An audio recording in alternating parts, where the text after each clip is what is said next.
പടക്കളം അധ്യായം 15. Half door തള്ളിത്തുറന്ന് DYSP Lekha പുറത്തേക്ക് പോയപ്പോൾ ശക്തിയിൽ ഹാഫ് ഡോർ തിരികെ വന്നിടിച്ച് ശബ്ദമുണ്ടായി. തന്റെ മുഖത്താണ് ആ അടിയേറ്റതെന്ന് തോന്നിപ്പോയി SP ജയശങ്കർക്ക്. ജീപ്പിനടുത്ത് വന്ന് ലേഖ ഒരു നിമിഷം നിന്നു. സസ്പെൻഷനിലായ തനിക്ക് ഈ ജീപ്പ് ഉപയോഗിക്കുവാൻ അർഹതയില്ല. എന്നാലും ഈ രാത്രിയിൽ തനിക്കിത് കൂടിയേ പറ്റൂ. തന്നെ ചതിച്ചവരെ കണ്ടെത്തണം. ആ ചിന്തയോടെ അവർ സ്റ്റിയറിംഗ് വീലിന് പിന്നിൽ കുതിച്ചു വീണു. എഞ്ചിൻ സ്റ്റാർട്ടായി. തീക്കണ്ണുകൾ തെളിഞ്ഞു. വല്ലാത്തൊരിരമ്പലോടെ ജീപ്പ് മുന്നോട്ട് കുതിക്കുമ്പോൾ രണ്ട് മുഖങ്ങൾ അവരുടെ മനസ്സിൽ മിന്നിമറഞ്ഞു. തോലു ഗംഗാധരന്റെ റൂമിന് മുന്നിൽ ഡ്യൂട്ടിയിലുണ്ടായിരുന്ന കോൺസ്റ്റബിൾസ് രാമനും വാസുദേവനും. ഈ രാത്രി തന്നെ അവരെ കണ്ടെത്തി നാവിൻ തുമ്പിൽ ഒളിഞ്ഞിരിക്കുന്ന സത്യം അറിയണം. ആ ചിന്തയോടെ അവർ ആക്സിലേറ്റർ ഞെരിച്ചു. രാമന്റെ വീട്. അകത്തെയും പുറത്തെയുമെല്ലാം ലൈറ്റുകൾ അണഞ്ഞിരുന്നു. മുറ്റത്തെ മണൽത്തരികളെ ഞെരിച്ചമർത്തി ജീപ്പ് ബ്രേക്കിലിട്ടു. ഗിയർ ന്യൂട്രലാക്കിയിട്ട് ലൈറ്റ് ഓഫ് ചെയ്യാതെ അവർ ചാടിയിറങ്ങി. വാതിൽക്കൽ എത്തിയത് കെയിൻ നീട്ടി ആഞ്ഞാഞ്ഞു മുട്ടി. വാതിൽ തുറക്ക്. ഏതാനും സെക്കൻഡുകൾക്കുള്ളിൽ അകത്തും പുറത്തും ലൈറ്റുകൾ തെളിഞ്ഞു. ആരാ?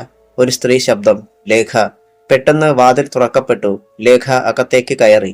എവിടെ രാമൻ? വിളിക്കയാളെ. ലേഖയുടെ ഭാവം കണ്ടപ്പോൾ മുന്നിൽ നിന്നിരുന്ന സ്ത്രീ ഭയന്നുപോയി. അദ്ദേഹം ഇതുവരെ വന്നില്ല. ഭർത്താവിനെ രക്ഷിക്കാൻ വെറുതെ കളവ് പറയണ്ട. മര്യാദയ്ക്ക് വിളിച്ചോ അയാളെ. സത്യമാ സാറേ, അദ്ദേഹം വന്നില്ല. ലേഖ ചുറ്റും കണ്ണുകൾ കൊണ്ടൊഴിഞ്ഞു. ഒരു സാധാരണ പോലീസുകാരന്റെ വിസിറ്റിംഗ് റൂം ആണ് അതെന്ന് തോന്നുമായിരുന്നില്ല.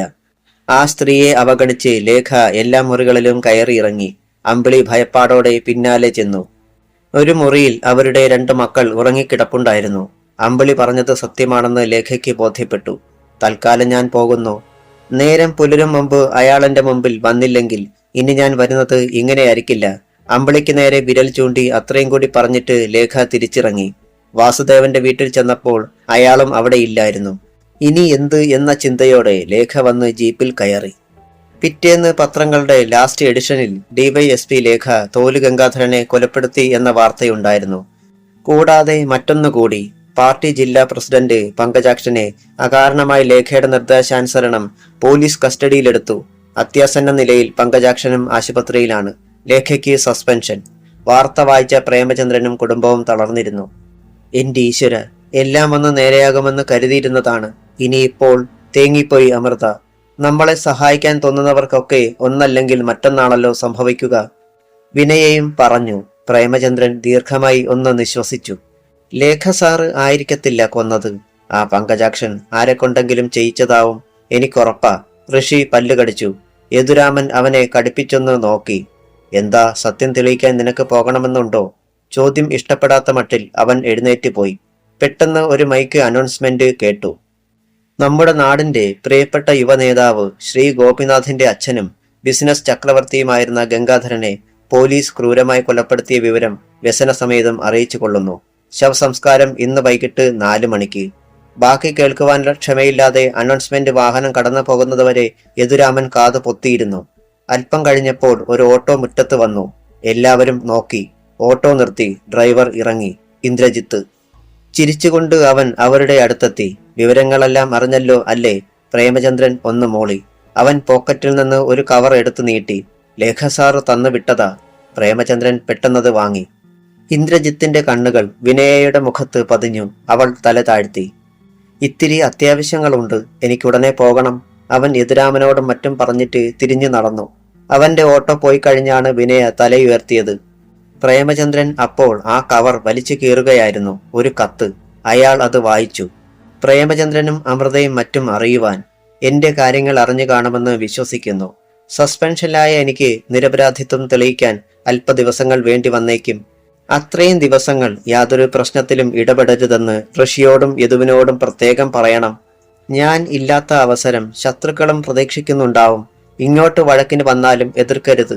അധികം വൈകാതെ നേരിൽ കാണാം. സസ്നേഹം ലേഖ. കേട്ടല്ലോ ലേഖ പറഞ്ഞിരിക്കുന്നത്. ഭർത്താവ് വായിച്ചു നിർത്തിയ ഉടൻ അമൃത ആൺമക്കളെ നോക്കി. രണ്ടുപേരും മിണ്ടിയില്ല. നിത്യമോൾ മമ്മിയുടെ മടിയിലേക്ക് തലവച്ച് കിടന്നു. എന്തോ വിനയയ്ക്ക് വല്ലാത്ത ഒരു മനം പുരട്ടൽ. 2-3 ദിവസമായി തുടങ്ങിയിട്ട്. അവൾ എഴുന്നേറ്റ് പോയി. അപ്പോൾ അടുത്ത അനൗൺസ്മെന്റ് കേട്ടു.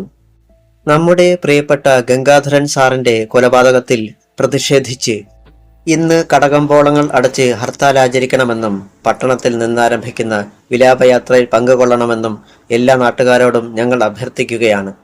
അവന്റെ വിലാപയാത്ര കുറച്ച് പടക്കം കിട്ടിയിരുന്നെങ്കിൽ ഞാനിന്ന് വെടിക്കെട്ട് നടത്തിയനെ, ഋഷി പിറുപിറുത്തു. ആയിരങ്ങൾ പങ്കെടുത്ത വിലാപയാത്രയായിരുന്നു ഗംഗാധരന്. ശവസംസ്കാരം കഴിഞ്ഞു. കൗസല്യയും പെൺമക്കളും മുറിക്കുള്ളിൽ തന്നെയാണ്.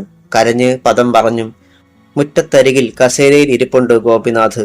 വാവച്ചനും ഹരിലാലും അവനെ ആശ്വസിപ്പിച്ചുകൊണ്ട് അടുത്ത് തന്നെയുണ്ട്. എന്നാലും ആ പട്ടിച്ചി എൻ്റെ അച്ഛനെ സഹിക്കാൻ കഴിയുന്നില്ല ഗോപിനാഥിന്. അവളെ വെട്ടിക്കീറാതെ എനിക്കുറങ്ങാൻ കഴിയില്ലടാ. നീ ഒന്നടങ്ങ്. എന്തിനും ഇന്നത്തെ ദിവസം ഒന്ന് കഴിഞ്ഞോട്ടെ, നമ്മൾ ശരിയാക്കും അവളെ, വാവച്ചൻ തീർത്തു പറഞ്ഞു. അതൊക്കെ എനിക്ക് വിട്ടേര് പിള്ളേരെ. തൊട്ടരികിൽ ഒരു ശബ്ദം. മൂവരും തിരിഞ്ഞു. ചീങ്കണ്ണി പരമോ. അയാൾ ചീങ്കണ്ണിയെപ്പോലെ വായി തുറന്നു. ഒരു സിഗരറ്റ് അവിടേക്ക് എറിഞ്ഞു പിടിപ്പിച്ച് തീ കൊളുത്തി. നിങ്ങൾക്ക് എന്ത് വേണമെന്ന് എന്നോട് പറഞ്ഞാൽ മതി. പങ്കജാക്ഷൻ സാറ് എന്നെ ഏൽപ്പിച്ചിരിക്കുകയാണ്.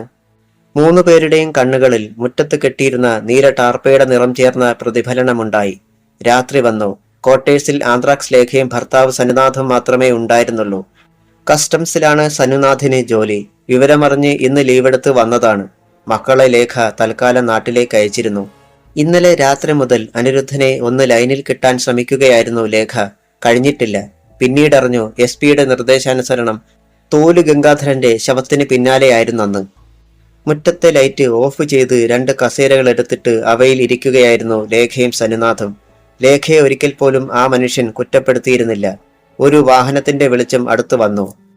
അതിങ്ങോട്ടാണെന്ന് തോന്നുന്നു പറഞ്ഞുകൊണ്ട് ലേഖ എണീറ്റു. അയാളും ജീപ്പായിരുന്നു. മുറ്റത്തു നിന്നു അനിരുദ്ധൻ ഇറങ്ങി വന്ന് അറ്റൻഷനായി. സസ്പെൻഷനിലായ മേലുദ്യോഗസ്ഥയെ സല്യൂട്ട് ചെയ്യേണ്ട കാര്യമില്ല അനിരുദ്ധ. ലേഖ ചിരിച്ചു. മറുപടിയായി അനിരുദ്ധനും ചിരിച്ചതേയുള്ളൂ. വാ, നമുക്ക് അകത്തിരുന്ന് സംസാരിക്കാം. മൂവരും അകത്ത് കയറി. കുടിക്കാൻ എന്തെങ്കിലും എടുക്കട്ടെ? വേണ്ട സാർ, ഞാൻ ക്വാർട്ടേഴ്സിൽ കയറിയിട്ടാ വരുന്നത്. അനിരുദ്ധൻ കുളി കഴിഞ്ഞ് സിവിൽ ഡ്രസ്സിലായിരുന്നു. അവരെ കണ്ടോ? സാർ, ഡ്യൂട്ടിയിലുണ്ടായിരുന്ന 2 പേരും പറയുന്നു സാറ് വന്ന് പോയ ശേഷം ആരും ആ മുറിക്കുള്ളിൽ കയറിയിട്ടില്ലെന്ന്. പക്ഷേ അതിൽ എനിക്കത്ര വിശ്വാസം പോരാ. ഒരു കളി നടന്നിട്ടുണ്ടെന്നുള്ളത് ഉറപ്പാ. ഞാൻ ഏതായാലും മറ്റൊരു പദ്ധതി ഒരുക്കി കഴിഞ്ഞു. അതെന്താ സാർ? നമ്മുടെ ഓട്ടോക്കാര് ഇന്ദ്രജിത്തും മറ്റും. അവര് കുളമാക്കുമോ? ഏയ്, നമുക്ക് കാണാം. ആ നേരത്ത് കോൺസ്റ്റബിൾ വാസുദേവന്റെ വീടിനടുത്ത് ഏതാനും ഓട്ടോകൾ വന്നു നിന്നു. ഇന്ദ്രജിത്തും മറ്റും ഇറങ്ങിയിട്ട് ഇരുളിന്റെ മറപറ്റി നീങ്ങി. വീടിന് പുറത്ത് ഒരു ബൾബ് വിളറിക്കത്തി നിന്നിരുന്നു. സാമാന്യം നല്ലൊരു വീടായിരുന്നു അതും. ഇന്ദ്രജിത്ത് മുറ്റത്തേക്ക് കയറിയിട്ട് നിൽക്കുവാൻ ആംഗ്യം കാണിച്ചു. മറ്റുള്ളവർ നിന്നു.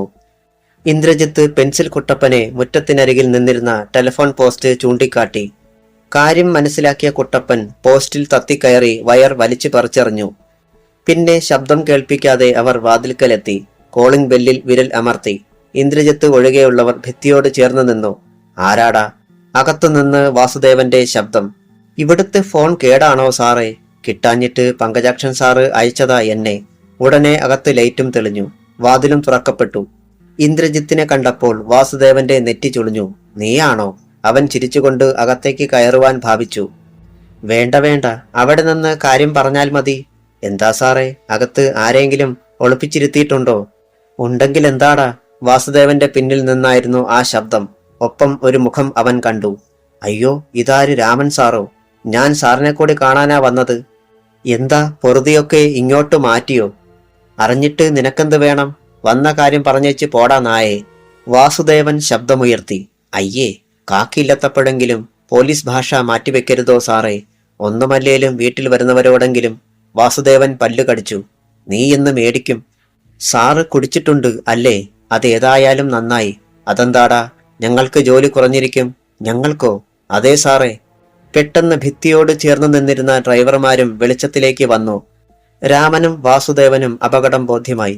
അവർ വാതിൽ വലിച്ചടയ്ക്കാൻ ശ്രമിച്ചു. കഴിഞ്ഞില്ല. ഓട്ടോ ഡ്രൈവർമാർ അകത്തേക്ക് ഇരച്ചു കയറി. പോലീസുകാർ അവരെ അടിച്ചു. എന്നാൽ പെൻസിൽ കുട്ടപ്പൻ പെട്ടെന്ന് കത്തിയെടുത്തു. വെറുതെ വിളച്ചില് കാണിക്കല്ലേ സാറന്മാരെ. എന്റെ ജാതകത്തിലുണ്ട് 2 പോലീസുകാരെ തല്ലുമെന്ന്. അത് നിങ്ങളായാലും എനിക്ക് വിരോധമില്ല. പോലീസുകാർ ഒന്ന് പതറി. ഉറങ്ങിക്കിടക്കുന്ന പെണ്ണുങ്ങളെയും പിള്ളേരെയും ഒന്നും ഉണർത്താതെ നല്ല കുട്ടികളായിട്ട് പുറത്തോട്ടിറങ്ങിക്കേ. അത്രയും ഓട്ടോക്കാരുടെ മുന്നിൽ അനുസരിക്കാതെ നിവർത്തിയില്ലായിരുന്നു രാമനും വാസുദേവനും. റോഡിലെത്തിയപ്പോൾ 1ഉം 2ഉം കൊടുത്ത് ഓട്ടോക്കാർ 2 പേരെയും ചാക്കിനുള്ളിൽ കയറ്റി. അവരുടെ വായിൽ തുണികൾ തിരികെ കയറ്റുകയും കൈകാലുകൾ ബന്ധിക്കുകയും ചെയ്തിരുന്നു. അങ്ങോട്ടിരിക്കിനടാ, കുട്ടപ്പൻ അവരുടെ തലകൾ തള്ളി താഴ്ത്തിയിട്ട് ചാക്കിന്റെ മൂടി കെട്ടി. പിന്നെ എല്ലാവരും ചേർന്ന് പൊക്കി പെട്ടി ഓട്ടോയുടെ പിന്നിലേക്കിട്ടു. മുടിഞ്ഞ വെയിറ്റായിരുന്നു അവന്മാർക്ക്. കൈ തട്ടിക്കുടയുന്നതിനിടയിൽ കുട്ടപ്പൻ പിറുപിറുത്തു. പെട്ടി ഓട്ടോ ഇന്ദ്രജിത്താണ് ഓടിച്ചത്. ഓട്ടോകൾ പട്ടണത്തിൽ എത്താറായി. പെട്ടെന്നാണ് അവർ അത് കണ്ടത്. പോലീസ്. വാഹനങ്ങൾ തടഞ്ഞു നിർത്തി പരിശോധിക്കുകയാണവർ. എന്തു വേണം? ഇന്ദ്രജിത്ത് തല പുറത്തേക്ക് നീട്ടി മറ്റുള്ളവരോട് തിരക്കി. ഇനി നമ്മൾ തിരിച്ചു പോയാൽ അവന്മാർ പിന്നാലെ വരും. അതുകൊണ്ട് നേരെ അങ്ങോട്ട് ചെല്ലാം, കുട്ടപ്പൻ പറഞ്ഞു. എന്നിട്ട്? അതപ്പോഴല്ലേ, അതിനനുസരിച്ച് ചെയ്യാം. ഓട്ടോകൾ മുന്നോട്ട് ചെന്നു. റോഡിന് നടുവിൽ കയറി നിന്ന് അത് നിർത്തുവാൻ ASI സത്യപാലൻ ആംഗ്യം കാണിച്ചു. അധ്യായം 16. ഇന്ദ്രജിത്ത് പതിയെ ബ്രേക്ക് അമർത്തി. ASI സത്യപാലന് മുന്നിൽ പെട്ടി ഓട്ടോ നിന്നു. പിന്നിലായി ബാക്കി ഓട്ടോകളും. ഇന്ദ്രജിത്ത് വെളുക്കെ ചിരിച്ചുകൊണ്ട് പുറത്തേക്കിറങ്ങി. എന്താ സാറേ ഈ രാത്രിയില്? അത് തന്നെയാടാ എനിക്കും ചോദിക്കാനുള്ളത്. എല്ലാ അവന്മാരും കൂടി എവിടെയായിരുന്നു? എന്താടാ വണ്ടിയില്? സത്യപാലൻ മെല്ലെ ഓട്ടോയുടെ പിന്നിലേക്ക് നടന്നു. ഇന്ദ്രജിത്തിന്റെ ഹൃദയമിടിപ്പ് കൂടി. ഓട്ടോയിൽ നിന്നും ഇറങ്ങി നിൽക്കുകയായിരുന്ന സുഹൃത്തുക്കളെ അവനൊന്ന് നോക്കി. അവരിലും വിളർച്ചയുണ്ടായി. ഓട്ടോയിൽ കിടന്നിരുന്ന ചാക്കുകെട്ട് ഒന്നനങ്ങി. സത്യപാലൻ അറിയാതെ 2 അടി പിന്നോക്കം മാറി. ആരാടാ ചാക്കിനുള്ളില്? പെട്ടെന്ന് നാവിൽ വന്ന മറുപടി ഇന്ദ്രജിത്ത് വെച്ചു കാച്ചി. മിണ്ടാപ്രാണിയാ സാറേ, ഒരു പശുവാ. പശുവോ? അതെ സാറേ, പേപ്പട്ടി കടിച്ച പശുവാ. അറിയാൻ താമസിച്ചു പോയി. വായിൽ കൂടി നുരയും പതയും വന്നപ്പോഴാ അറിഞ്ഞത്. വീട്ടിൽ വെച്ച് കൊന്നു കുടിച്ചു മൂടാമെന്ന് ഞാൻ പറഞ്ഞതാ. പക്ഷേ അച്ഛനും അമ്മയും സമ്മതിക്കുന്നില്ല. അവർക്കത് കാണാൻ മേലെന്ന്. അവസാനം ഞാൻ ഇവരെ കൂടി കൂട്ടിക്കൊണ്ടു ചെന്ന് വല്ല വിധേനയും കാലുകൾ കൂട്ടിക്കെട്ടി ചാക്കിനുള്ളിലാക്കി. ഇപ്പോൾ കൊന്ന് കുഴിച്ചു മൂടാൻ കൊണ്ടുപോകുകയാ. സംശയമുണ്ടെങ്കിൽ സാറിനെ ചാക്കഴിച്ച് കാണിക്കാം. അവൻ തിരിഞ്ഞു. കുട്ടപ്പ, ചാക്കൊന്നഴിക്ക്. പെൻസിൽ കുട്ടപ്പൻ മുന്നോട്ട് വന്നപ്പോഴേക്കും സത്യപാലൻ തടഞ്ഞു. വേണ്ട വേണ്ട, ഇനി അതിന്റെ തുപ്പലോ മറ്റോ ശരീരത്ത് പറ്റിയാൽ വേഗം വണ്ടിയെടുത്തോണ്ട് പോകാൻ നോക്ക്. സത്യപാലൻ ഒച്ചയുയർത്തി. ശരി സാറേ. ഉള്ളിൽ ഉയർന്ന സന്തോഷം അമർത്തി ഇന്ദ്രജിത്ത് ഓട്ടോയിൽ കയറി. മറ്റുള്ളവരും. ഓട്ടോകൾ പാഞ്ഞുപോയി. തൽക്കാലം തോന്നിയ ബുദ്ധി രക്ഷിച്ചു. ചൂളം വിളിച്ചുകൊണ്ട് ഇന്ദ്രജിത്ത് ഓട്ടോയുടെ വേഗത വർദ്ധിപ്പിച്ചു. ആ നേരത്ത് അവനെയും മറ്റും പ്രതീക്ഷിച്ചുകൊണ്ട് ഉറങ്ങാതെ ഇരിക്കുകയായിരുന്നു DYSP ആന്ത്രാക്സ് ലേഖയും ഭർത്താവ് സനുനാഥും. CI അനിരുദ്ധൻ അപ്പോഴേക്കും മടങ്ങിപ്പോയിരുന്നു. സനുനാഥ് ഒരു സിഗരറ്റ് കത്തിച്ചു. കാര്യം നടന്ന് കാണത്തില്ല ലേഖേ, അതാ അവര് വരാത്തത്. നീ കിടന്നുറങ്ങാൻ നോക്ക്. അയാൾ ഭാര്യയെ നോക്കി. ഇല്ല, നടന്നാലും ഇല്ലെങ്കിലും അവർ ഇവിടെ വന്ന് വിവരം പറയാതിരിക്കില്ല. അത് കഴിഞ്ഞേ ഞാൻ കിടക്കുന്നുള്ളൂ. മറുപടി ഒന്നും പറഞ്ഞില്ല സനുനാഥ്. അപ്പോൾ ഒരു വാഹനത്തിന്റെ ശബ്ദം കേട്ടു. അവര് വന്നു. അവർ എഴുന്നേറ്റു. വാഹനം മുറ്റത്ത് നിന്നു. ആരൊക്കെയോ ഇറങ്ങുന്നത് കേട്ടുകൊണ്ടാണ് ലേഖ വാതിൽ തുറന്നത്. പക്ഷേ കനത്ത ഒരു മുഷ്ടി ചീറി വന്നു. മൂക്കിന്റെ പാലം തകർന്നതുപോലെ തോന്നി ലേഖയ്ക്ക്. വല്ലാത്തൊരു നിലവിളിയോടെ അവർ പിന്നോട്ട് വേച്ചു. സനുനാഥ് ഞെട്ടി തലയുയർത്തുമ്പോൾ പാർട്ടി നേതാവ് പങ്കജാക്ഷനും 4-5 പേരും അകത്തേക്ക് വരുന്നതാണ് കണ്ടത്. പിന്നിൽ കയറി വന്നയാൾ വാതിലടച്ച് തഴുതിട്ടു. എടാ, സിഗരറ്റ് തുപ്പിക്കളഞ്ഞിട്ട് സനുനാഥ് മുന്നോട്ട് കുതിച്ചു. പക്ഷേ പങ്കജാക്ഷന് മുന്നിലേക്ക് വന്ന ചീങ്കണ്ണി പരമു സനുനാഥിനെയും ഒറ്റയടി. ഒരു നിമിഷം ശ്വാസം നിലച്ചു പോയതുപോലെ സനുവിന് തോന്നി. ഞൊടിയിടയിൽ ലേഖ കുതിച്ചു ചാടി കാൽ ആഞ്ഞു വീശി. പക്ഷേ തന്റെ കഴുത്തിന് നേരെ വന്ന ആ കാൽ പിടിച്ച് പരമോ ഒന്ന് വെട്ടിച്ചു തിരിച്ചു. ബാലൻസ് തെറ്റിയ ലേഖ ടീപ്പോയുടെ പുറത്തേക്ക് ഒരു ഭാരമുള്ള ചാക്കുകെട്ടായി വന്നു വീണു. ടീപ്പോ നടുവേ ഒടിഞ്ഞുപോയി. അവനെ പിടിച്ചുകെട്ട് പങ്കജാക്ഷൻ സനുനാഥിന് നേരെ വിരൽ ചൂണ്ടി. അവർ നിമിഷത്തിനുള്ളിൽ സനുനാഥിനെ വളഞ്ഞു. അയാൾക്ക് അത്രയും പേരോട് എതിർത്ത് നിൽക്കുവാൻ കഴിഞ്ഞില്ല. കൈകൾ പിന്നിലേക്കാക്കി അവർ ബന്ധിച്ചു. പിന്നെ നീണ്ട ഒരു കയർ അയാളുടെ കഴുത്തിൽ കെട്ടി. ഈ കാഴ്ച കണ്ട് ചാടി എഴുന്നേറ്റ ലേഖയെയും മറ്റുള്ളവർ ഒരു സെറ്റിയിൽ ചേർത്തമർത്തി കയറുകൊണ്ട് കെട്ടി. അദ്ദേഹത്തെ ഒന്നും ചെയ്യരുത്. നിലവിളി പോലെയായിരുന്നു ലേഖയുടെ ശബ്ദം. മിണ്ടിപ്പോകരുത് നീ. പങ്കജാക്ഷൻ മുണ്ട് മടക്കിക്കുത്തി. ഞാൻ ആശുപത്രിയിൽ തന്നെ കിടക്കുമെന്ന് നീ കരുതി അല്ലേടി? അവളെ ഇരുത്തിയിരുന്ന സെറ്റിയിലേക്ക് അയാൾ കാലെടുത്ത് വെച്ചു. പിന്നെ ആഭാസകരമായി തന്റെ കാൽമുട്ടിൽ തലോടി. എന്നെ പോലീസ് സ്റ്റേഷനിലിട്ട് ഇടിച്ചു ചതച്ചതല്ലേടി നീ? അതിന് പകരമായി നിന്റെ ഭർത്താവിന്റെ മുന്നിൽ വെച്ച് ഞങ്ങൾക്ക് വേണമെങ്കിൽ നിന്നെ ഒന്ന് ഉപ്പു നോക്കാം. ഞങ്ങളെ ഒരു പുല്ലും ചെയ്യാൻ നിനക്കോ ഭർത്താവിനോ കഴിയത്തില്ല. പക്ഷേ അതിനേക്കാൾ നല്ല ഒരു കലാപരിപാടി നടത്താൻ പോകുകയാടി ഞങ്ങള്. അയാൾ സനുനാഥിന് നേരെ ചെന്നു. അയാളുടെ ഉദ്ദേശം എന്തെന്നറിയാതെ ലേഖ പകച്ചിരുന്നു. പങ്കജാക്ഷൻ പോക്കറ്റിൽ നിന്നും ഒരു പ്ലാസ്റ്റർ വലിച്ചെടുത്തു. അത് സനുനാഥിന്റെ വായ്ക്ക് മുകളിൽ കുറുകെ ഒട്ടിച്ചു. അപ്പോൾ പങ്കജാക്ഷന്റെ ഗുണ്ടകളിൽ പ്രധാനിയായ വിക്ടർ മച്ചിലെ ഫാനില്ലാത്ത ഒരു ഹുക്കിൽ സന്നിനാഥിന്റെ കഴുത്തിൽ കെട്ടിയ കയറിന്റെ രണ്ടാമത്തെ അഗ്രം കൊടുക്കുകയായിരുന്നു. ഹുക്കിലൂടെ കയർ വലിഞ്ഞു. സന്നിനാഥ് മേലേക്കുയർന്നു. നോ! അലറിക്കൊണ്ട് സെറ്റിയുമായി ലേഖ മുന്നോട്ടാഞ്ഞു. അനങ്ങരുത്! ഒരുവൻ ചെറിയൊരു സ്റ്റീൽ കത്തി വലിച്ചെടുത്ത് ലേഖയുടെ തൊണ്ടയിൽ ചേർത്ത് വെച്ചു. അതിന് ബ്ലേഡിന്റെ മൂർച്ചയുണ്ടെന്ന് അവൾ അറിഞ്ഞു. നാവനക്കിയാൽ തൊണ്ട മുറിയും. കാലിന്റെ തള്ളവിരൽ മാത്രം നിലത്തമർത്തി കയറിൽ തൂങ്ങി നിൽക്കുകയാണ് സന്നിനാഥ്. വിരലൊന്നയഞ്ഞാൽ കഴുത്തിൽ കയർ മുറുകും. ലേഖയുടെ കണ്ണുകൾ നിറഞ്ഞു തുളുമ്പി. പട്ടിച്ചി, നിനക്കപ്പോൾ കരയാനും അറിയാം അല്ലേടി? പങ്കജാക്ഷൻ പരിഹസിച്ചു. മറ്റുള്ളവരുടെ വേദന എന്താണെന്ന് നിന്റെ ഭർത്താവ് തന്നെ നിനക്ക് പറഞ്ഞു തരണം. പങ്കജാക്ഷൻ സന്നിനാഥിന്റെ ഇരു കവളുകളിലും മാറി മാറി അടിച്ചു. ഈശ്വര! ലേഖ പല്ലുകൾ കടിച്ചമർത്തി. നിങ്ങൾക്ക് എന്താണ് വേണ്ടത്? എനിക്ക് വേണ്ടത് നിന്നെയാടി. പങ്കജാക്ഷൻ ലേഖയുടെ മുന്നിലെത്തി. ഗുണ്ട കത്തി മാറ്റി. അയാൾ അവളുടെ കവളിൽ കുത്തിപ്പിടിച്ചു. അനന്തരം കാതടക്കം ഒറ്റയടി. ലേഖയുടെ തലച്ചോറിൽ കടന്നലുകൾ ഇളകി. എന്തിയടി നിന്റെ കൂറ കാക്കി? എന്റെ നേരെ കൈ ഉയർത്തിയപ്പോഴേ അരുതെന്ന് പറഞ്ഞതല്ലേടി ഞാൻ. അയാൾ കവളിൽ കുത്തിപ്പിടിച്ചിരിക്കുകയായിരുന്നെങ്കിലും അവളുടെ നാവിൽ നിന്നും ശബ്ദം പുറത്തു വന്നു. ബാസ്റ്റഡ്! അതേടി, അതുകൊണ്ട് തന്നെ തന്തയില്ലാത്തരങ്ങൾ ഒത്തിരി കാണിക്കുവാൻ കഴിയും എനിക്ക്. അയാൾ അവളുടെ നൈറ്റിയുടെ മുൻഭാഗത്ത് കൈവച്ചു. അത് വലിച്ചു കീറാൻ ഭാവിക്കുകയായിരുന്നു. പെട്ടെന്ന് ഒരു ട്രക്ക് വന്നിടിച്ചതുപോലെ വാതിൽ പാളികൾ ഒന്ന് കുലുങ്ങി. ഏവരും ഞെട്ടിത്തിരിഞ്ഞു. അടുത്ത ഇടിക്ക് കൊളുത്തു പറഞ്ഞ് വാതിൽ പാളികൾ ഇരുഭാഗത്തെയും ഭിത്തികളിൽ വന്നിടിച്ചു. വാതിൽക്കൽ ഇന്ദ്രജിത്തും മറ്റ് ഓട്ടോ ഡ്രൈവർമാരും. എടാ! അവർ പാഞ്ഞു വന്നു. പിന്നെ പൊരിഞ്ഞ അടിയായിരുന്നു. കയറിൽ പിടിച്ചുകൊണ്ട് നിന്നവൻ അത് വിട്ടിട്ട് അവരോട് ഏറ്റുമുട്ടിയപ്പോൾ സന്നിനാഥ് തറയിൽ വീണു. അതിനിടെ പെൻസിൽ കുട്ടപ്പൻ ലേഖയെയും അഴിച്ചുവിട്ടു. ഒരു പെൺപുലിയായി അവൾ ആഞ്ഞടിച്ചു. പങ്കജാക്ഷന്റെ തലമുടിയിൽ കുത്തിപ്പിടിച്ച് വേഗത്തിൽ താഴേക്കമർത്തിയതും തന്റെ കാൽമുട്ട് ശക്തിയിൽ മുകളിലേക്ക് ഉയർത്തിയതും ഒന്നിച്ചായിരുന്നു. നെറ്റിയിൽ കൂടം കൊണ്ട് ഇടിയേറ്റതുപോലെ അയാൾ നിലവിളിച്ചു. സിറ്റിംഗ് റൂമിലെ സകല വസ്തുക്കളും ചിതറി. ചീങ്കണ്ണി പരമോ പാഞ്ഞു വന്നപ്പോൾ ലേഖ തെന്നിമാറിയിട്ട് ഒടിഞ്ഞ ടീപ്പോയെടുത്ത് തലയ്ക്ക് ഒറ്റയടി. അപസ്മാര രോഗിയെപ്പോലെ ഒരു നിമിഷം അയാൾ നിന്ന് വിറച്ചു. പിന്നെ പെട്ടെന്ന് പുറത്തേക്ക് കുതിച്ചു. അക്കൂട്ടത്തിൽ പങ്കജാക്ഷനും ഓടി. മറ്റു ഗുണ്ടകളെ ഓട്ടോക്കാർ ഒരു പരുവത്തിലാക്കിയിരുന്നു. ഓടടാ എടാ ഓടാൻ!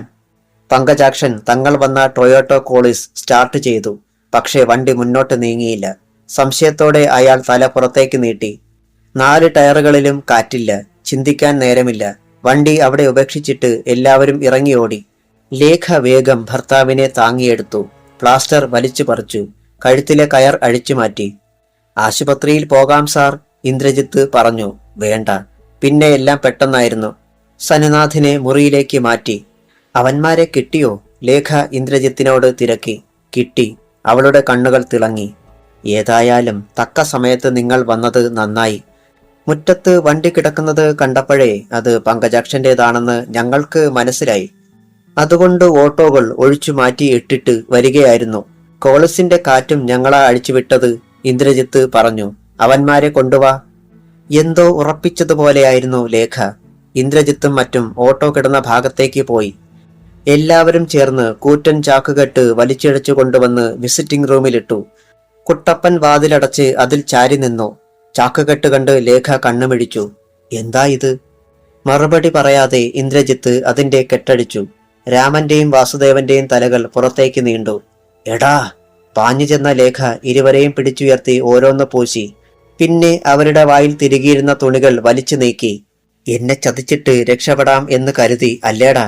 ഇരുവരുടെയും മുഖങ്ങൾ ഭയം കൊണ്ട് വിളറി. ഇന്ദ്രജിത്തെ, സമയം വളരെ കുറവാണ്. കെട്ടുകൾ അഴിച്ച് ഇവന്മാരെ ആ സെറ്റിയിലേക്കിരുത്ത്. ലേഖ അകത്തേക്ക് പോയി. ഇന്ദ്രജിത്തും കൂട്ടരും അപ്രകാരം ചെയ്തു. മര്യാദക്കിരുന്നോണം, അല്ലെങ്കിൽ ഞങ്ങൾക്ക് പോലീസ് മുറകൾ എടുക്കേണ്ടി വരും. പെൻസിൽ കുട്ടപ്പന്റെ മുന്നറിയിപ്പ്. ഇനി രക്ഷയില്ലെന്ന് പോലീസുകാർക്ക് ഉറപ്പായി കഴിഞ്ഞിരുന്നു. ഒരു വീഡിയോ ക്യാമറയുമായാണ് ലേഖ മടങ്ങിയെത്തിയത്. ചോദ്യങ്ങൾക്ക് സത്യസന്ധമായ ഉത്തരം തന്നാൽ നിങ്ങൾക്ക് മാപ്പുസാക്ഷിയാകാം. അല്ലെങ്കിൽ അറിയാമല്ലോ എന്നെ. ഓട്ടോ ഡ്രൈവർമാരെ ക്യാമറയ്ക്ക് മുന്നിൽ നിന്നും അവൾ മാറ്റി നിർത്തി. പറഞ്ഞു. ആരാണ് തോലു ഗംഗാധരനെ കൊന്നത്? രാമനും വാസുദേവനും മുഖാമുഖം നോക്കി. ഞങ്ങളല്ല.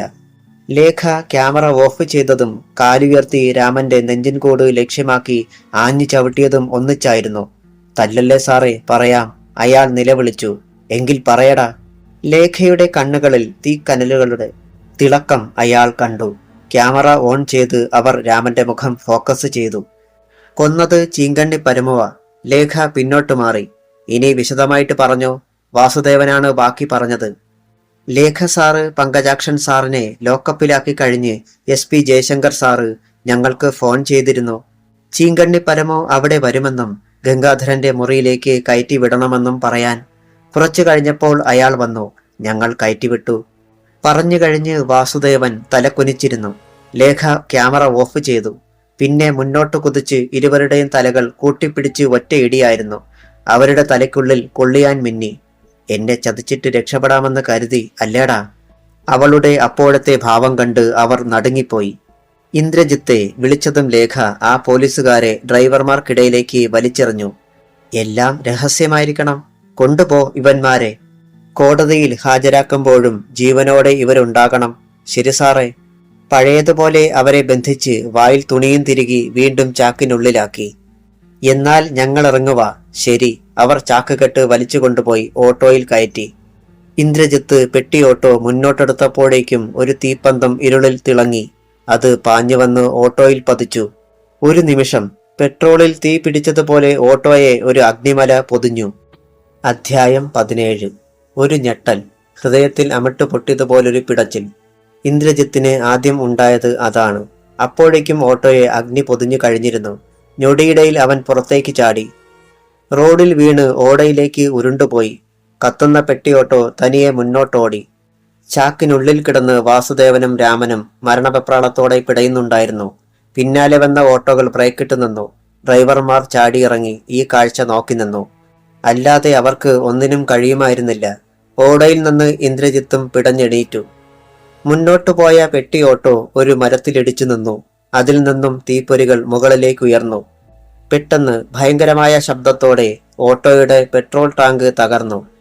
തീ ചിറകുകൾ നാലുപാടം ചിതറി. ജിത്തെ, പെൻസിൽ കുട്ടപ്പന്റെ നിലവിളി പുറത്തു വന്നില്ല. ഓട്ടോക്കാർ നോക്കി നിൽക്കെ രാമന്റെയും വാസുദേവന്റെയും ശരീരങ്ങൾ കത്തിക്കരിഞ്ഞു.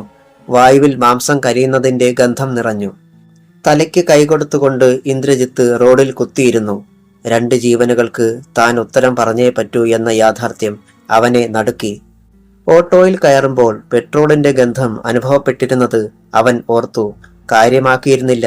ലേഖ സാറിനെ വിവരമറിയിക്കാം എന്ന് പറഞ്ഞ് കുട്ടപ്പൻ തിരിഞ്ഞോടി. പക്ഷേ അപ്പോഴേക്കും പോലീസ് വാഹനത്തിന്റെ മൂളൽ കേട്ടു. ജിത്തെ, പിടികൊടുക്കരുത്, രക്ഷപ്പെട്ടോ. മറ്റുള്ളവർ ഓട്ടോകളിൽ ചാടിക്കയറി. മടിയോടെയാണെങ്കിലും ഇന്ദ്രജിത്തും. വന്ന വഴിക്ക് ഓട്ടോകൾ തിരിച്ചു പാഞ്ഞു. പോലീസ് ജീപ്പ് അവിടെ വന്നു നിന്നപ്പോഴേക്കും സ്ഫോടന ശബ്ദം കേട്ട് അടുത്ത വീടുകളിലെ ആളുകൾ ഉണർന്നു കഴിഞ്ഞിരുന്നു. ജീപ്പിൽ നിന്നിറങ്ങിയ ASI സത്യപാലൻ മുന്നിലെ കാഴ്ച കണ്ട് തലയിൽ നിന്നും തൊപ്പിയെടുത്തു. നേരം പുലർന്നു. ആ വാർത്ത പട്ടണത്തിൽ നടുക്കങ്ങൾ സൃഷ്ടിച്ചു. കോൺസ്റ്റബിൾമാരായ രാമനെയും വാസുദേവനെയും ഓട്ടോയിലിട്ട് ചുട്ടുകൊന്നു. പ്രതികളെന്ന് സംശയിക്കുന്ന ഓട്ടോക്കാർ ഒളിവിൽ. എല്ലാം അറിഞ്ഞ് ആന്ത്രാക്സ് ലേഖ തരിച്ചിരുന്നു.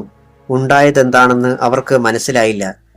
കഴിഞ്ഞ രാത്രിയിൽ താൻ വീഡിയോയിൽ പകർത്തിയ പോലീസുകാരുടെ മൊഴികൾ കൊണ്ട് ഇനി പ്രയോജനമില്ലെന്ന് അവർക്കുറപ്പായി. SP-യുടെ നിർദ്ദേശാനുസരണം പോലീസ് ഒളിവിൽ പോയ ഓട്ടോക്കാരെ തപ്പിത്തുടങ്ങി.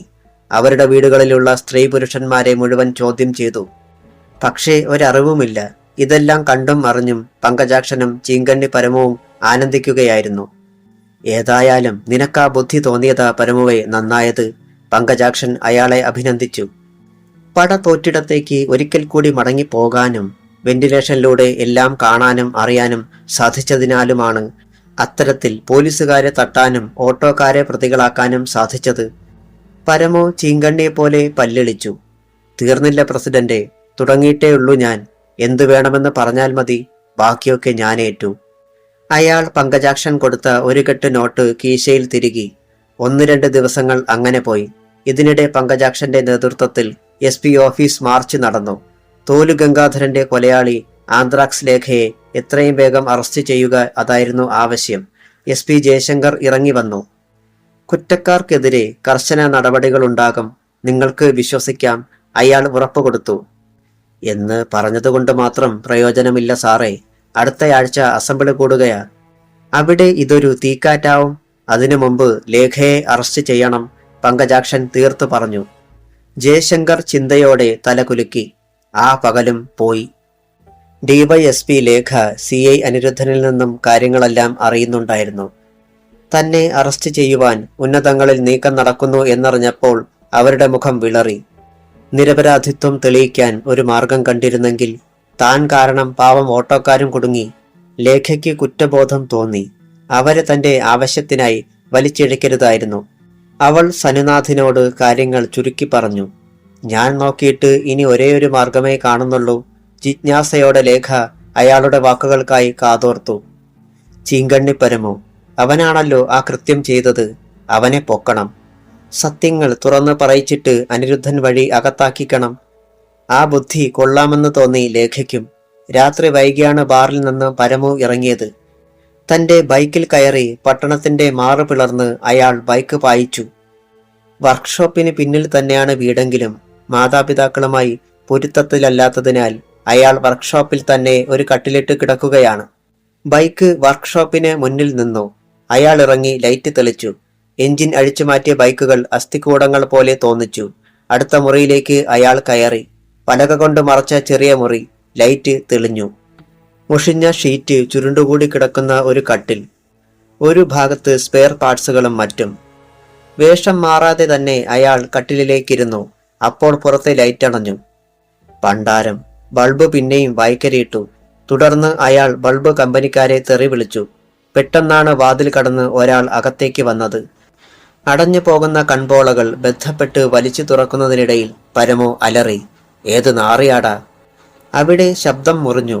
കാരണം മുന്നിൽ വന്ന ആളിനെ അയാൾ വ്യക്തമായി കണ്ടു. ലേഖ. ആന്ത്രാക്സ് ലേഖ. ജീൻസും ഷർട്ടും വേഷം. നട്ടെല്ലിനുള്ളിൽ ഒരു തേൾ കുത്തിയതുപോലെ അയാൾ ചാടി എഴുന്നേൽക്കാൻ ഭാവിച്ചു. പക്ഷേ അവൾ റിവോൾവർ എടുത്ത് അയാളുടെ നെറ്റിയിൽ കുത്തിയമർത്തി. അനങ്ങിയാലും ഇല്ലെങ്കിലും നീ മരിക്കാൻ പോവുകയാണ് പരമു. ആ ശബ്ദം തന്നെ ഭയാനകമായിരുന്നു.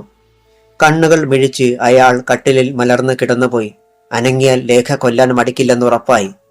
ലേഖ കൈനീട്ടി ഭിത്തിയിൽ ചാരിവെച്ചിരുന്ന ബുള്ളറ്റ് ബൈക്കിന്റെ ദണ്ടുപോലെയുള്ള ക്രാഷ് ഗാർഡ് എടുത്തു. പിന്നെ ഇടം കൈകൊണ്ട് അയാളുടെ പൊക്കിളിന് തൊട്ടു താഴെ ഒറ്റ ഇടിയായിരുന്നു. ആഹ്! അലറിക്കരയുവാൻ വായു തുറന്നതും ക്രാഷ് ഗാർഡിന്റെ അറ്റം അവർ വായിലേക്ക് ഇടിച്ചിറക്കി. പരമുവിന്റെ മുൻനിരയിലെ പല്ലുകൾ ഇളകി വീണു. കട്ടിലിൽ കിടന്ന് പുളയുവാനല്ലാതെ ഒന്നിനുമായില്ല പരമുവിന്. നിന്നെപ്പോലെ ഒരു ഗുണ്ടയെ നേരിടാൻ എനിക്ക് 4 ആളിന്റെ സഹായം വേണ്ടടാ, മനസ്സിലായല്ലോ? ലേഖ അണപ്പല്ല് കടിച്ചു. പരമുവിന്റെ വായിൽ നിറഞ്ഞ ചോര ഇരു കവളുകളിലൂടെയും പുറത്തേക്കൊഴുകി. ആ ലോഹദണ്ട് തന്റെ തലയോട് പിളർത്തുമെന്ന് പോലും പരമുവിന് തോന്നി. എല്ലാ സത്യങ്ങളും ഏറ്റുപറഞ്ഞാൽ നിന്നെ ഞാൻ നിയമത്തിന് കൊടുക്കാം. അല്ലെങ്കിൽ ഈ കട്ടിലിൽ നിന്റെ അവസാനം. എന്തു പറയുന്നു? പരമു പതിയെ തലയൊന്നനക്കി. ക്രാഷ് ഗാർഡ് അവൾ അയാളുടെ വായിൽ നിന്ന് വലിച്ചൂരി. പരമു ചോര തുപ്പിക്കളഞ്ഞു. ഒപ്പം പല്ലുകളും പോയി. പറ, തോലു ഗംഗാധരനെ കൊന്നത് നീയല്ലേ? അയാൾ സമ്മതിച്ചു. എങ്ങനെയാ പോലീസുകാര് തീ പിടിച്ചു ചത്തത്? ഞാൻ കൊന്നതാ. അയാൾ ആ സംഭവം പറഞ്ഞു. തോലു ഗംഗാധരനെ കൊല്ലുവാൻ നിന്നോട് പറഞ്ഞതാരാണ്? പരമു ചുണ്ടനക്കും മുമ്പ് പിന്നിൽ നിന്ന് ഒരു ക്യാമറയുടെ ഫ്ലാഷ് ഉണ്ടായി. ഒപ്പം ഒരു കനത്ത ശബ്ദം. Lekha, you are under arrest. അവൾ വെട്ടിത്തിരിഞ്ഞു. വാതിൽക്കൽ SP ജയശങ്കറും അതിനു പിന്നിൽ പോലീസുകാരും. നോ, ഈ പരമു സത്യങ്ങളെല്ലാം പറയും. എന്നോട് സമ്മതിച്ചു കഴിഞ്ഞു. എന്നാൽ SP മുന്നോട്ട് നീങ്ങുവാൻ ഭാവിച്ചപ്പോൾ അവൾ റിവോൾവർ ചൂണ്ടി. സാറേ, കൊല്ലാനും ചാകാനും ഞാൻ ഒരുക്കമാ. SP പിന്നിൽ നിന്നാരോ പിടിച്ചതുപോലെ നിന്നുപോയി. പക്ഷേ തന്റെ നെറ്റിയിൽ നിന്നും റിവോൾവർ മാറിയത് പരമുവിന് പ്രവർത്തിക്കാനുള്ള സമയമായിരുന്നു. കാലുയർത്തി അയാൾ ലേഖയുടെ കയ്യിൽ തട്ടി. റിവോൾവർ തെറിച്ചുപോയി. പരമു കൈ ചുരുട്ടി അവരുടെ മുഖത്തിടിച്ചു. അവർ ഒരു വശത്തേക്ക് വേച്ചു. വീണ്ടും അടിക്കാൻ ഭാവിച്ച പരമുവിനെ SP തടഞ്ഞു. ലേഖയ്ക്ക് തിരിച്ചടിക്കാൻ കഴിഞ്ഞില്ല. കാരണം SP അവൾക്ക് നേരെ റിവോൾവർ ചൂണ്ടിയിരുന്നു. രക്ഷപ്പെടാൻ ഒരവസരം കിട്ടാതെ ലേഖയും പതറി. SP കൽപ്പിച്ചു. Sukumari, take hair. Constable Sukumari വന്ന് ലേഖയുടെ കൈക്ക് പിടിച്ചു. അതിനിടെ മന്ത്രിച്ചു. സാർ, എന്നോട് ക്ഷമിക്കണം. SP തന്നെയാണ് ലേഖയുടെ കൈകളിൽ വിലങ്ങ് വെച്ചത്. ASI സത്യപാലൻ വിജയഭാവത്തിൽ ചിരിക്കുന്നത് ലേഖ കണ്ടു. നിന്റെ ക്വാർട്ടേഴ്സിനരികിൽ ഞാൻ പോലീസിനെ ഡ്യൂട്ടിക്കിട്ടിരുന്നടി, നിന്റെ ഓരോ ചലനങ്ങളും അറിയുവാൻ. അതുകൊണ്ട് പരമുവിനെ കൊല്ലാൻ നിനക്ക് കഴിഞ്ഞില്ല. പക്ഷേ കൊല്ലാൻ ശ്രമിക്കുന്ന ഈ ഒരു ഫോട്ടോയും ഇവന്റെ മൊഴിയും മാത്രം മതിയടി ഗംഗാധരനെ കൊന്നത് നീ തന്നെയാണെന്ന് കോടതിക്ക് ബോധ്യപ്പെടുത്തുവാൻ SP ചിരിച്ചു. ലേഖ പകയോടെ അയാളെ നോക്കി. ഇന്നുവരെ ആരെയും കൊന്നിട്ടില്ലാത്ത ഞാൻ കൊന്നു തുടങ്ങിയാൽ അത് ആദ്യം നിങ്ങളെ തന്നെയായിരിക്കും mister Jaishankar, superintendent of police. ധരിക്കുന്ന കാക്കിയോട് കൗബീനത്തിന്റെ മാന്യത പോലും കാണിക്കാത്ത തേർഡ് റേറ്റ് സ്കൗണ്ട്രൽ. ഫു! അവൾ നീട്ടിത്തുപ്പി. അയാൾ അവളെ അടിക്കുവാൻ കൈ ഓങ്ങിയെങ്കിലും അടിച്ചില്ല. ലേഖയെ പോലീസ് ജീപ്പിൽ കയറ്റി. SP കാറിലും കയറി. 2 വാഹനങ്ങളും അകന്നുപോയി. ചീങ്കണ്ണി പരമു തന്റെ അടിവയറ്റിലും മുഖത്തും തടവി നോക്കി. പിന്നെ കണ്ണാടിയെടുത്ത് വെളിച്ചത്തിനു നേർക്ക് പിടിച്ച് മുഖം നോക്കി. ഞെട്ടിപ്പോയി. മുകൾ നിരയിലെ 4ഉം താഴത്തെ നിരയിലെ 3ഉം പല്ലുകൾ ഇളകിപ്പോയിരിക്കുന്നു. കഴിവറുടെ മോള്. നാക്കിലെ തൊലിയും പോയിട്ടുണ്ട്. തുള്ളി മദ്യം കിട്ടിയിരുന്നെങ്കിൽ വായിലെയും വയറ്റിലെയും വേദന മാറ്റാമായിരുന്നു. എവിടെയെങ്കിലും പോയി പട്ടച്ചാരായമോ വാറ്റോ അടിക്കാതെ രക്ഷയില്ലെന്ന് പരമോന് ഉറപ്പായി. നടക്കുമ്പോൾ അടിവയർ പിളർക്കുന്ന വേദനയാണ്. വല്ല വിധേനയും പരമോ മുറ്റത്തെത്തി. പക്ഷേ മുഖമടച്ച് ഒരടി വീണു. ഒപ്പം കാൽമുട്ടുകൾക്ക് താഴെയും. വല്ലാത്തൊരു നിലവിളിയോടെ പരമോ തറയിലേക്ക് മറിഞ്ഞു. അടുത്ത പ്രഭാതം. കേസിന്റെ ആവശ്യത്തിനായി പട്ടണത്തിൽ വന്നപ്പോഴാണ് പ്രേമചന്ദ്രനും യദുരാമനും ലേഖ അറസ്റ്റ് ചെയ്യപ്പെട്ട വിവരം അറിയുന്നത്. ഇനിയിപ്പോൾ പോലീസിന്റെ ഭാഗത്തുനിന്ന് നമുക്ക് നീതി കിട്ടുമെന്ന് കരുതണ്ട യദു. പ്രേമചന്ദ്രൻ മകന്റെ മുഖത്തേക്ക് നോക്കി. അവൻ അപ്പോൾ മറ്റൊരിടത്തേക്ക് നോക്കി നിൽക്കുകയായിരുന്നു. അവിടെ ഭിത്തിയിൽ വലിയ വെള്ളക്കടലാസിൽ ചുവന്ന മഷി കൊണ്ടെഴുതിയ ഒരു പോസ്റ്റർ. പ്രേമചന്ദ്രനും അത് വായിച്ചു. DYSP ലേഖ കൊലപാതകയല്ല. മാന്യന്മാർ തന്നെ കൊണ്ട് ചെയ്യിച്ച കൊലപാതകങ്ങളുടെ കഥ പട്ടണ നടുവിൽ നാളെ ചീങ്കണ്ണി പരമോ തുറന്നു പറയുന്നു. പത്രക്കാർക്കും പൗരന്മാർക്കും സ്വാഗതം. സമയമോ കൃത്യസ്ഥലമോ ഇല്ല. യദുരാമനും പ്രേമചന്ദ്രനും മുഖാമുഖം നോക്കി. അവർക്ക് ഒന്നും പിടികിട്ടിയിരുന്നില്ല. അവിടെ മാത്രമല്ല, പട്ടണത്തിന്റെ പല ഭാഗങ്ങളിലും പോസ്റ്ററുകൾ പ്രത്യക്ഷപ്പെട്ടിരുന്നു. പങ്കജാക്ഷൻ വിവരമറിഞ്ഞു. വേവലാതിയോടെ അയാൾ SP ജയശങ്കറെ വിളിച്ചു. അവനെന്തിയെ ആ കഴിവേറി പരമോ? SP തിരക്കി. അതാ സാറേ പ്രശ്നം, പങ്കജാക്ഷൻ പറഞ്ഞു. അവനെ കാണാനില്ല. ബൈക്ക് അവിടെ ഇരിപ്പുണ്ട് താനും. My God! നിലവിളി പോലെ SP-യുടെ ശബ്ദം. ആരാ പോസ്റ്ററുകൾ വെച്ചത്? ആ മുടിഞ്ഞവൻ വല്ലതും തുറന്നു പറയുമോ? എനിക്കറിയില്ല, പങ്കജാക്ഷനും പറഞ്ഞു. ഇനി നമ്മളെന്ത് ചെയ്യും? SP-ക്ക് മറുപടിയില്ലായിരുന്നു. ചീങ്കണ്ണി പരമോ എന്തെങ്കിലും വിളിച്ചു പറഞ്ഞാൽ അയാൾക്ക് തലകറങ്ങി. അതിനു മുമ്പ് അയാളെ കണ്ടെത്താൻ കഴിഞ്ഞില്ലെങ്കിൽ. അധ്യായം 18. പട്ടണത്തിന്റെ നാനാഭാഗങ്ങളിൽ പതിച്ച പോസ്റ്ററുകൾ കണ്ട് പലരും ഞെട്ടി. സാധാരണക്കാർക്ക് അത്ഭുതവും ആകാംക്ഷയുമാണ് ഉണ്ടായതെങ്കിൽ സമൂഹത്തിലെ പല വമ്പന്മാരുടെയും നെഞ്ചിൽ ഭയത്തിന്റെ ഇടിമുഴക്കമാണ് അനുഭവപ്പെട്ടത്. ചീങ്കണ്ണി പരമുവിന്റെ വെളിപ്പെടുത്തലുകൾ ആരെയെല്ലാം മുന്നം വെച്ചായിരിക്കും? കൊലപാതകളുടെ ലിസ്റ്റിൽ ആരെയെല്ലാം ഉൾപ്പെടുത്തിയിട്ടുണ്ടാവും? ഓർത്തപ്പോൾ SP ജയശങ്കറിന് ഇരിക്കപ്പുറത്ത് ഇല്ലാതെയായി. പലവട്ടം അയാൾ പാർട്ടി ജില്ലാ പ്രസിഡന്റ് പങ്കജാക്ഷനെ ഫോണിൽ വിളിച്ചു. ചീങ്കണ്ണി പരമുവിനെ കുറിച്ച് എന്തെങ്കിലും വിവരമുണ്ടോ എന്നറിയുവാൻ. എന്റെ ആളുകൾ എല്ലായിടത്തും തിരഞ്ഞുകൊണ്ടിരിക്കുകയാണ് സാറേ. എവിടാണെങ്കിലും അവര് കണ്ടെത്താതിരിക്കില്ല. പങ്കജാക്ഷൻ അയാളെ ആശ്വസിപ്പിക്കുവാൻ ശ്രമിച്ചു. രാവിലെയായിരുന്നിട്ടും SP വിയർക്കുവാൻ തുടങ്ങി. അഥവാ അയാളെ കണ്ടുകിട്ടിയില്ലെങ്കിൽ, ആ കഴിവേറി എല്ലാം തുറന്നു പറഞ്ഞാൽ? അപ്പോൾ പങ്കജാക്ഷന്റെ ശബ്ദം പിന്നെയും കേട്ടു.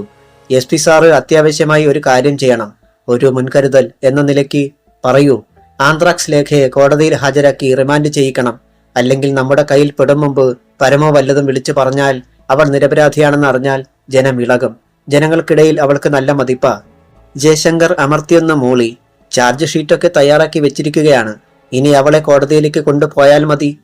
ഫോൺ കട്ട് ചെയ്തിട്ട് ജയശങ്കർ പബ്ലിക് പ്രോസിക്യൂട്ടറെ വിളിച്ച് ലേഖയെക്കുറിച്ച് പ്രധാനപ്പെട്ട ചില കാര്യങ്ങൾ ചർച്ച ചെയ്തു. അനന്തരം ASI സത്യപാലനെ വിളിച്ച് ചീങ്കണ്ണി പരമുവിനെ കാണാനില്ലെന്ന് അയാളുടെ അച്ഛനമ്മമാരെ ചെന്ന് കണ്ട് പരാതി എഴുതി വാങ്ങി ഉടനെ അന്വേഷണം തുടങ്ങണമെന്നും നിർദ്ദേശിച്ചു. സമയം കഴിയും തോറും പോസ്റ്ററുകൾക്ക് കൂടുതൽ പ്രചാരം കിട്ടി. പത്രക്കാരും TV-ക്കാരും ഒക്കെ വന്ന് അവയുടെ ചിത്രങ്ങൾ എടുത്തു. ലേഖയെ കോടതിയിൽ ഹാജരാക്കി. കോടതി അവരെ 14 ദിവസത്തേക്ക് റിമാൻഡ് ചെയ്തു. നിരപരാധിത്വം തെളിയിക്കാനുള്ള അവസരം തരണമെന്ന ലേഖയുടെ അപേക്ഷ കോടതി തള്ളി. ആ ഭാഗം ക്ലീനായപ്പോൾ SP-ക്കും പങ്കജാക്ഷനും അല്പം ആശ്വാസം തോന്നി. സബ് ജയിലിലേക്ക് കൊണ്ടുപോകുവാൻ വനിതാ പോലീസുകാരുടെ അകമ്പടിയോടെ ലേഖയെ പുറത്തേക്ക് കൊണ്ടുവരുമ്പോൾ കോടതിയുടെ നീളൻ വരാന്തയിൽ വെച്ച് ജയശങ്കർ മുന്നിൽ പ്രത്യക്ഷപ്പെട്ടു. പിന്നെ വെളുക്കെ ചിരിച്ചു. ഈ 14 ദിവസം കൊണ്ടൊന്നും ലോകം അവസാനിക്കത്തില്ല സാറേ. പുറത്തേക്ക് തന്നെയാ ഞാൻ വരുന്നത്. നമുക്ക് കാണേണ്ടി വരും. കടുപ്പിച്ചങ്ങനെ പറഞ്ഞിട്ട് അവർ മുഖം വെട്ടിത്തിരിച്ചു. SP-യുടെ ചിരിയൊന്ന് മങ്ങി. ലേഖയെ കോടതി എന്തു ചെയ്യുന്നു എന്നറിയുവാൻ പ്രേമചന്ദ്രനും എത്തിയിരുന്നു അവിടെ. ജീപ്പിലേക്ക് കയറുവാൻ നേരത്താണ് കണ്ണുകളിൽ നനവുമായി നിൽക്കുന്ന അയാളെ അവർ കണ്ടത്. ഇങ്ങ് വാ, അവർ തലയാട്ടി വിളിച്ചു. പ്രേമചന്ദ്രൻ അടുത്തെത്തി. എന്നെക്കുറിച്ചോർത്ത് വിഷമിക്കണ്ട പ്രേമചന്ദ്രൻ. നിരപരാധിയെ നീതിദേവത ഒരിക്കലും കൈവെടിയില്ല എന്നത് തന്നെയാണ് എന്റെ വിശ്വാസം. പിന്നെ ഞാൻ പുറത്തു വരുന്നത് വരെ യാതൊരു കുഴപ്പത്തിലും ചെന്ന് ചാടരുതെന്ന് യദുവിനോടും മറ്റും പറയണം. അയാൾ തലകുലുക്കി. എന്നാലും ഞങ്ങൾ കാരണം സാറിന്? ഏയ്, വരാനുള്ളത് വഴിയിൽ തങ്ങത്തില്ലല്ലോ. അവർ ജീപ്പിൽ കയറി. അത് അകന്നു പോകുന്നതുവരെ അയാൾ നോക്കി നിന്നു. അങ്ങനെ രക്ഷകയും അകത്തായി അല്ലേടോ? തൊട്ടരികിൽ ഒരു ശബ്ദം. പ്രേമചന്ദ്രൻ വെട്ടിത്തിരിഞ്ഞു. പാർട്ടി ജില്ലാ പ്രസിഡന്റ് പങ്കജാക്ഷൻ. പ്രേമചന്ദ്രന്റെ മുഖത്ത് രോഷം ഇരച്ചു തള്ളി വന്നു. പക്ഷേ ലേഖയുടെ വാക്കുകൾ പെട്ടെന്ന് ഓർത്തതിനാൽ ഒന്നടങ്ങി. പുച്ഛഭാവത്തിൽ അയാളെ ഒന്ന് നോക്കിയിട്ട് ടെമ്പോ വാനിലരികിലേക്ക് പോയി. നേരം ഉച്ച കഴിഞ്ഞു.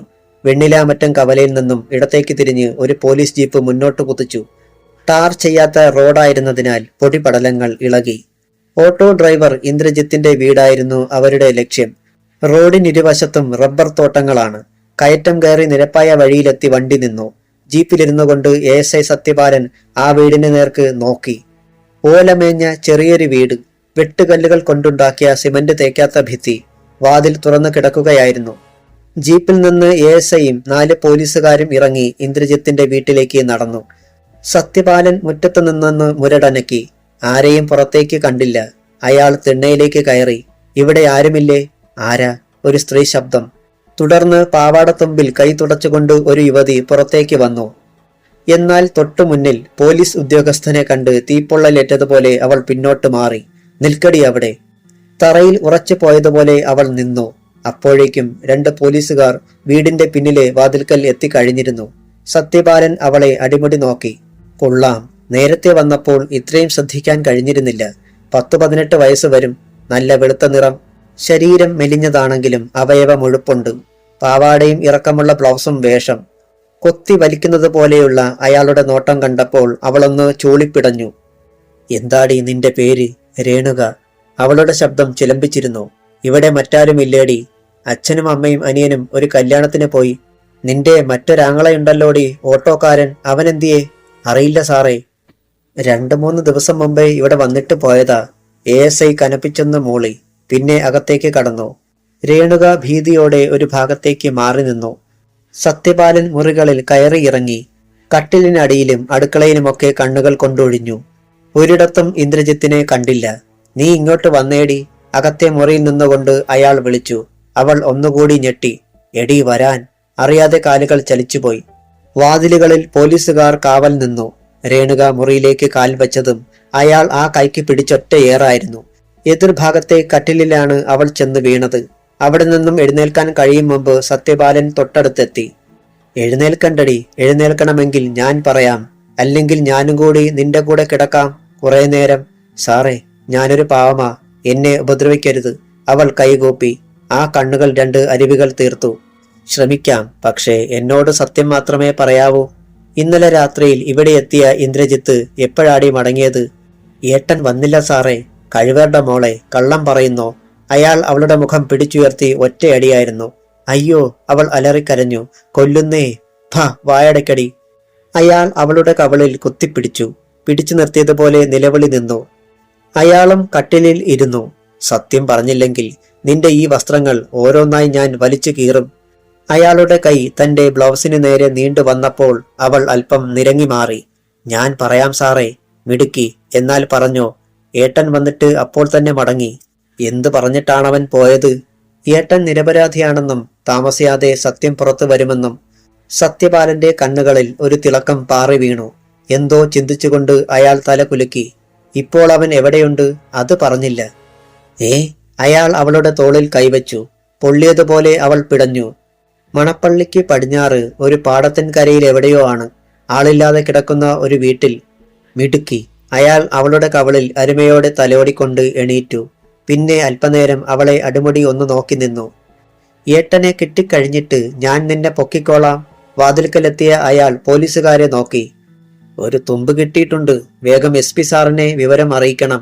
തിടുക്കത്തിൽ അവർ ഒതുക്കുകല്ലുകൾ ഇറങ്ങി. അയൽ വക്കത്തുകാർ മുറ്റത്തു നിന്ന് എത്തി നോക്കുന്നുണ്ടായിരുന്നു. കുറുക്കുവഴിയെ അങ്ങെത്തിയ മാധവൻ ക്രൂരമായൊരു സംതൃപ്തിയോടെ നിന്നു. രേണുകയുമായി ഒന്നടുക്കാൻ എത്ര കാലമായി നോക്കുന്നു. പക്ഷേ അവൻ ആ ഇന്ദ്രജിത്ത് തന്നെ തല്ലാൻ വന്നു. ഇനി താൻ കാണിച്ചു കൊടുക്കാം. നേരം സന്ധ്യയായി. പാടത്തിൻ വരമ്പത്ത് ചില നിഴലുകൾ പിടച്ചു. തോടിനക്കരെ ഇരുളിൽ ആ കെട്ടിടം തലയുയർത്തി നിന്നിരുന്നു. ചുറ്റുപാടും റബ്ബർ മരങ്ങൾ. വരമ്പത്തുണ്ടായിരുന്നവർ കരയിലേക്ക് കയറി. ആ നേരത്ത് കരയിലൂടെയും ആ കെട്ടിടത്തിനെ ഒരു കൂട്ടം ആളുകൾ വളയുകയായിരുന്നു. വലയം ചുരുങ്ങി വന്നു. എല്ലാവരും മുറ്റത്തെത്തിയിരുന്നു. പെട്ടെന്ന് ടോർച്ചുകൾ തെളിഞ്ഞു. ഒറ്റ ഒരുത്തനും രക്ഷപ്പെടരുത്. പെട്ടാൽ ഒരു താക്കീത് പോലെയാണ് SP ജയശങ്കർ CI അനിരുദ്ധനോട് പറഞ്ഞത്. Sir, then move. പറഞ്ഞുറപ്പിച്ചിരുന്നത് പോലെ തന്നെ 2 പോലീസുകാർ കെട്ടിടത്തിന്റെ പിൻവാതിൽ ചവിട്ടി തുറന്നു. അതുവഴി കരുതലോടെ നല്ലൊരു സംഘം പോലീസ് അകത്തു കടന്നു. വെളിച്ചം ഓരോ ഇഞ്ച് സ്ഥലത്തും തൊട്ടൊഴിഞ്ഞു. പക്ഷേ അതിനുള്ളിൽ ആരും ഉണ്ടായിരുന്നില്ല. വാസ്തവത്തിൽ അനിരുദ്ധന് അല്പം ആശ്വാസമാണ് തോന്നിയത്. എന്നാൽ ആ വീട്ടിൽ ആളുണ്ടായതിന്റെ ലക്ഷണങ്ങൾ കണ്ടു. സിഗരറ്റ് കുറ്റികൾ, ഭക്ഷണത്തിന്റെ അവശിഷ്ടങ്ങൾ, പൊടിയിൽ പതിഞ്ഞിരിക്കുന്ന ചോരത്തുള്ളികൾ, മെഴുകുതിരി കത്തിയെരിഞ്ഞത്. ഷിറ്റ്! എല്ലാം നോക്കിക്കണ്ടിട്ട് ജയശങ്കർ പല്ലു കടിച്ചു. ASI സത്യപാലന് അമ്പരപ്പായിരുന്നു. അവന്മാർ എങ്ങോട്ട് പോയി? താൻ ഇന്ദ്രജിത്തിന്റെ വീട്ടിലെത്തിയത് ഇത്ര വേഗം അവർ അറിഞ്ഞു. നിരാശയോടെ പോലീസ് സംഘം മടങ്ങി. ഇങ്ങോട്ട് വരുമ്പോൾ പലതും പറഞ്ഞ് വീമ്പിളക്കിക്കൊണ്ടിരുന്ന സത്യപാലൻ നിശബ്ദനായിരുന്നു മടക്കയാത്രയിൽ. രാത്രിയിലും അന്വേഷണം തുടരാൻ പോലീസ് തീരുമാനിച്ചു. അതിനിടെ SP ജയശങ്കറും പാർട്ടി ജില്ലാ പ്രസിഡന്റ് പങ്കജാക്ഷനും തമ്മിൽ വീണ്ടും കണ്ടു. സാറേ, ചീങ്കണ്ണി പരമു വായി തുറന്നാൽ പിന്നെ നമ്മളാരും ഈ രൂപത്തിൽ കാണത്തില്ല, അതുറപ്പാ. SP അയാളെ തുറച്ചു നോക്കി. അന്വേഷിക്കാഞ്ഞിട്ടാണോ? കണ്ടുകിട്ടണ്ടേ? ഇനി കിട്ടിയെന്ന് തന്നെ ഇരിക്കട്ടെ. അപ്പോഴേ തീർത്തേക്കണം. കൊലപാതകം ആ ഓട്ടോക്കാരുടെ തലയിൽ കെട്ടിവെക്കുകയും ചെയ്യാം. SP അമ്പരന്നു.